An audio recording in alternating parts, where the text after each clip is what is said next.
consensuel. Écrit par Dr Manhattan. Dans une interview donnée à Rick Beato, Steven Wilson, auteur-compositeur et multi-instrumentiste de musique progressive, disait être fasciné par les compositeurs et réalisateurs depuis très jeune, et savait que lui aussi souhaitait incarner le capitaine à bord. Ce rôle, selon lui, serait de disposer et de promouvoir une vision, de la représenter, et, en gros, de suffisamment bien s'entourer pour la mettre à exécution. Je pense que ces propos ne sont pas anodins, et qu'ils reflètent des enjeux, une réalité et un idéal de philosophie politique qu'il me démange de décortiquer. Tout est monarchie. Steven Wilson est beaucoup de choses, mais probablement pas un néo-réactionnaire. Pourtant, ces mots qu'il prononce résonnent dans les oreilles de ceux qui connaissent les écrits de Curtis Yarvin. Pour celui anciennement connu sous le nom de Mencius Moldbug, toute chose fonctionnelle est le fruit d'une monarchie. Votre voiture, votre téléphone, votre logement, votre pain sont tout fruits de structures pyramidales au sommet desquelles quelqu'un choisit et donne de manière quasi univoque une direction absolue à suivre. Il en va de même pour une grande partie des films et albums que vous consommez, y compris ceux de notre cher Steven, du coup. ONC, pourquoi est-ce que je crois en la monarchie? Il y a une réponse très simple à cette question, qui est que tout ce qui est fonctionnel dans notre société est géré comme une monarchie. Si vous conduisez une voiture, cette voiture a été construite par une monarchie, car elle a été construite par une société avec un PDG. Si vous mangez dans un restaurant, c'est la même chose, il y a un chef cuisinier.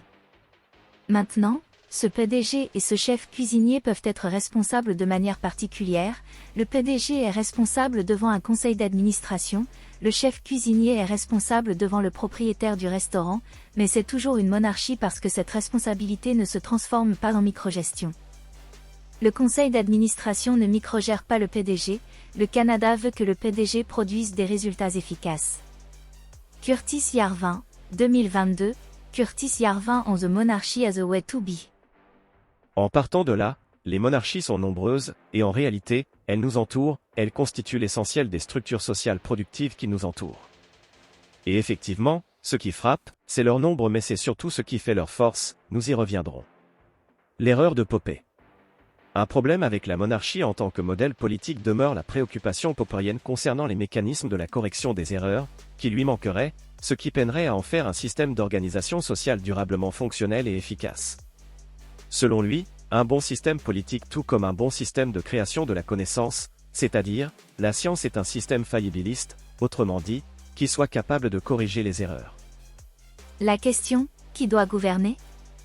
Appelle une réponse autoritaire telle que « le meilleur » ou « le plus sage » ou « le peuple » ou « la majorité ». Cette question politique est mal posée, et les réponses qu'elle suscite sont paradoxales. Elle devrait être remplacée par une toute autre question telle que « comment organiser nos institutions politiques pour que les gouvernants mauvais ou incompétents ne puissent pas faire trop de dégâts ?» Je crois que ce n'est qu'en modifiant ainsi notre question que nous pouvons espérer avancer vers une théorie raisonnable des institutions politiques. La question des sources de nos connaissances peut être remplacée de manière similaire. Elle a toujours été posée dans l'esprit suivant. Quelles sont les meilleures sources de notre savoir les plus fiables, celles qui ne nous conduiront pas à l'erreur, et celles vers lesquelles nous pouvons nous tourner, en cas de doute, comme dernière cour d'appel? Je propose de supposer, au contraire, qu'il n'existe pas de telles sources idéales pas plus que de gouvernants idéaux et que toutes les « sources » sont susceptibles de nous conduire parfois à l'erreur. Et je propose de remplacer, par conséquent, la question des sources de notre connaissance par une question entièrement différente. Comment pouvons-nous espérer détecter et éliminer l'erreur? Karl Popper, 1960, Knowledge Without Authority. De la même manière qu'un Churchill qui dira que la démocratie est le pire des régimes politiques à l'exception de tous les autres, ce que dit Popper, et ce qu'il fait de lui un démocrate, c'est que cette dernière serait la moins pire de toutes à corriger les erreurs, c'est-à-dire qu'elle dispose de la capacité à changer les gouvernants par une boucle de rétroaction négative que seraient les élections. Là où Popper a raison dans son diagnostic, c'est que le seul véritable progrès qui puisse exister ne pourrait naïvement se faire sans processus d'essai-erreur, et qu'il faille donc, véritablement, un système qui permette de corriger les erreurs, et qu'elles ne soient pas graves. La psychologie des représentations naïves qui ne partent pas de ce principe est parfaitement illustrée par ces propos de David Deutsch. L'induction, l'instrumentalisme, et même le lamarckisme font tout la même erreur, ils supposent un progrès sans explication. Il suppose que les connaissances soient créées par décret avec peu d'erreurs, et non par un processus de variation et de sélection qui constitue un flux continu d'erreurs et des corrections subséquentes. David Deutsch, 2011, The Beginning of Infinity. Là où, en revanche, il n'apporte pas de réponse contrairement aux véritables libertariens et néo-réactionnaires, c'est qu'il faille que le système politique en question permette en pratique que des erreurs puissent être détectées, afin que de nouvelles solutions et corrections soient implémentées. Et c'est précisément cela dont la démocratie n'est pas capable. Des élus financièrement irresponsables de leurs actions peuvent prendre des mauvaises décisions des mandats durant et des institutions indépendantes de toute concurrence ne cessent jamais de voir leurs coûts augmenter et leur qualité diminuer. Là où le marché est une structure qui, par le système de prix, permet de donner une information aux individus sur les coûts et bénéfices de chacune des actions, et, par le libre choix de consommation des biens et services par les consommateurs, permet d'entretenir plusieurs systèmes parallèles, la démocratie ne dispose d'aucun indicateur permettant d'évaluer la réussite ou l'échec d'un système politique imposé à tous. Le marché demeure le système qui soit le meilleur dans l'arrangement de fourniture de biens et services.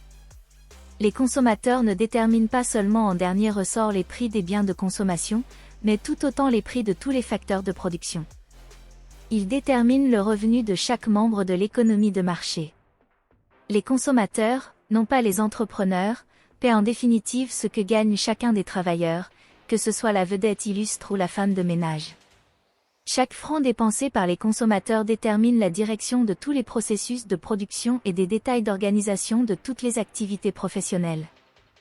Cet état de choses a été décrit en appelant le marché une démocratie où chaque pièce de monnaie représente un droit de vote.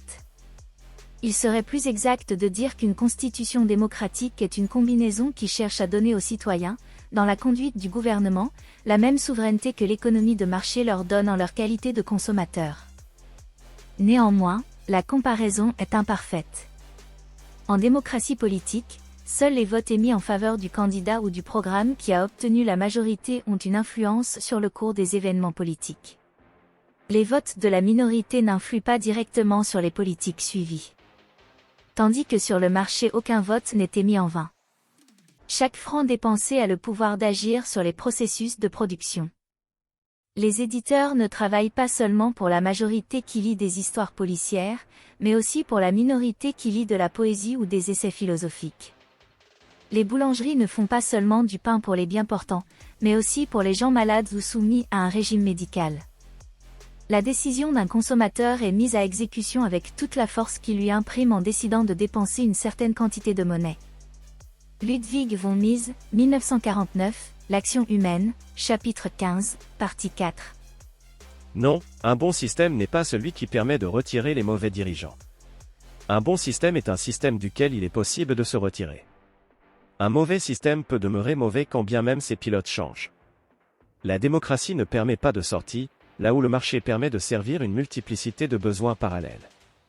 Monarchie fonctionnelle. Si Yarvin a raison, et que tout ce qui fonctionne est une monarchie, alors va pour la monarchie. En fait, va pour n'importe quel système.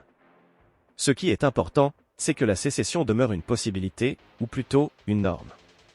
Que la taille des systèmes ne soit pas une barrière à la sortie est le plus important puisque c'est le « vote avec les pieds » qui permet le mieux d'envoyer un signal positif ou négatif au gouvernement, plus que l'urne.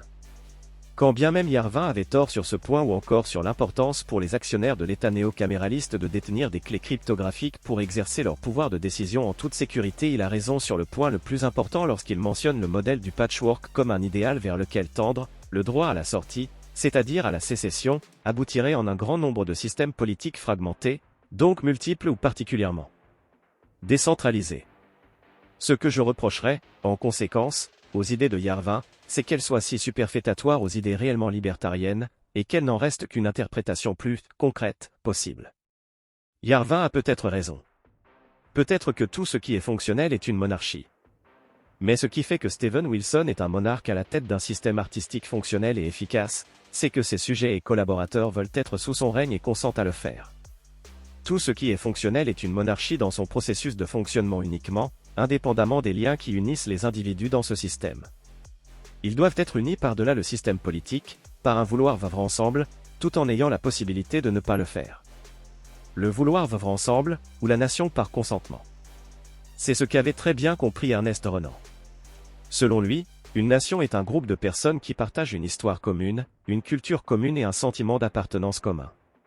Pour Renan, la nation n'est pas simplement un concept politique, mais surtout un phénomène culturel et psychologique, elle résulte de l'interaction entre les individus au sein d'une communauté. Il soutenait que la nation était fondée sur un consensus implicite entre les membres de ladite communauté qui acceptaient de vivre ensemble et de partager une certaine vision du monde relevant d'une expérience commune.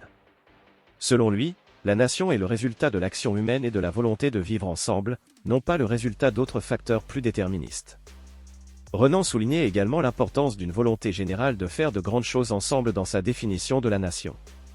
Selon lui, elle était une communauté de destin, un groupe de personnes liées par une volonté de coopération et de collaboration, qui ont un projet commun et qui sont prêtes à travailler ensemble pour le réaliser, et ainsi faire avancer la communauté dans son ensemble. Cette idée de coopération et de collaboration souligne l'importance de la solidarité et de l'esprit de communauté dans la construction et le maintien de la nation. Cette vision, Renan l'a notamment synthétisée dans sa conférence intitulée « Qu'est-ce qu'une nation ?», prononcée en 1882 à l'université Sorbonne. Une nation est une âme, un principe spirituel. Deux choses qui, à vrai dire, n'en font qu'une, constituent cette âme, ce principe spirituel. L'une est dans le passé, l'autre dans le présent. L'une est la possession en commun d'un riche legs de souvenirs, l'autre est le consentement actuel, le désir de vivre ensemble, la volonté de continuer à faire valoir l'héritage qu'on a reçu indivis. L'homme, messieurs, ne s'improvise pas. La nation, comme l'individu, est l'aboutissant d'un long passé d'efforts, de sacrifices et de dévouement. Le culte des ancêtres est de tous le plus légitime, les ancêtres nous ont fait ce que nous sommes. Un passé héroïque, des grands hommes, de la gloire, j'entends de la véritable, voilà le capital social sur lequel on assied une idée nationale. Avoir des gloires communes dans le passé, une volonté commune dans le présent, avoir fait de grandes choses ensemble, vouloir en faire encore, voilà les conditions essentielles pour être un peuple. On aime en proportion des sacrifices qu'on a consentis, des maux qu'on a soufferts. On aime la maison qu'on a bâtie et qu'on transmet. Le chant spartiate, nous sommes ce que vous fûtes, nous serons ce que vous êtes, est dans sa simplicité l'hymne abrégé de toute patrie. Une nation est donc une grande solidarité, constituée par le sentiment des sacrifices qu'on a faits et de ceux qu'on est disposé à faire encore. Elle suppose un passé, elle se résume pourtant dans le présent par un fait tangible, le consentement, le désir clairement exprimé de continuer la vie commune. L'existence d'une nation, pardonnez-moi cette métaphore, un plébiscite de tous les jours, comme l'existence de l'individu est une affirmation perpétuelle de vie. Oh! Je le sais, cela est moins métaphysique que le droit divin, moins brutal que le droit prétendu historique. Dans l'ordre d'idées que je vous soumets, une nation n'a pas plus qu'un roi le droit de dire à une province « Tu m'appartiens, je te prends ». Une province, pour nous, ce sont ses habitants, si quelqu'un en cette affaire a droit d'être consulté, c'est l'habitant. Une nation n'a jamais un véritable intérêt à s'annexer ou à retenir un pays malgré lui. Le vœu des nations est, en définitive, le seul critérium légitime, celui auquel il faut toujours en revenir. Nous avons chassé de la politique les abstractions métaphysiques et théologiques. Que reste-t-il, après cela ? Il reste l'homme, ses désirs, ses besoins. La sécession, me direz-vous, et, à la longue, l'émiettement des nations sont la conséquence d'un système qui met ces vieux organismes à la merci de volontés souvent peu éclairées. Il est clair qu'en pareille matière aucun principe ne doit être poussé à l'excès.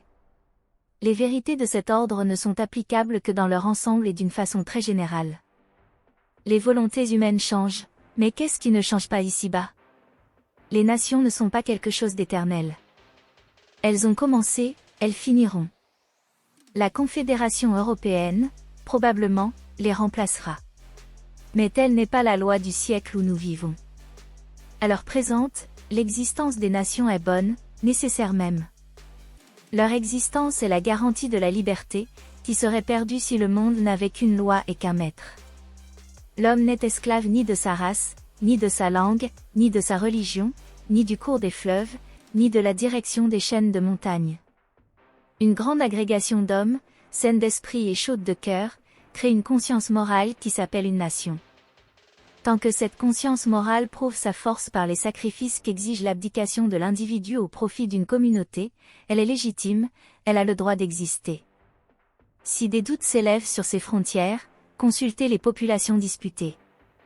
Elles ont bien le droit d'avoir un avis dans la question. Voilà qui fera sourire les transcendants de la politique, ces infaillibles qui passent leur vie à se tromper et qui, du haut de leurs principes supérieurs, prennent en pitié notre terrax en grave terre.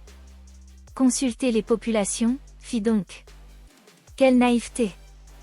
Voilà bien ces chétives idées françaises qui prétendent remplacer la diplomatie et la guerre par des moyens d'une simplicité enfantine. Ernest Renan, 1882, qu'est-ce qu'une nation? Le droit du consommateur puisque citoyen d'un État privé à la sortie, à la défection appliquée à la politique, permettra une cristallisation des identités autour d'une volonté commune, et donc d'une identité, d'une appartenance en poupée russe, de la ville à la civilisation, en passant par la nation. L'idée de la décentralisation libertarienne de propriété privée n'est pas une idéologie hors sol prônant un certain déracinement et un globalisme mal compris. C'est une compréhension double d'une verticalité consentie, contractuellement au moins, horizontalement, parce que plurielle. Cette décentralisation est, en plus, coopérante, le protectionnisme est, de surcroît, l'autarcie devenant progressivement impossible pour des entités à la superficie décroissante. Au final, le système politique qu'il siera le plus aux humains est celui d'un vivre ensemble responsable financièrement, autrement dit, celui dans lequel choisir de ne pas vivre avec et pour certains autres est possible.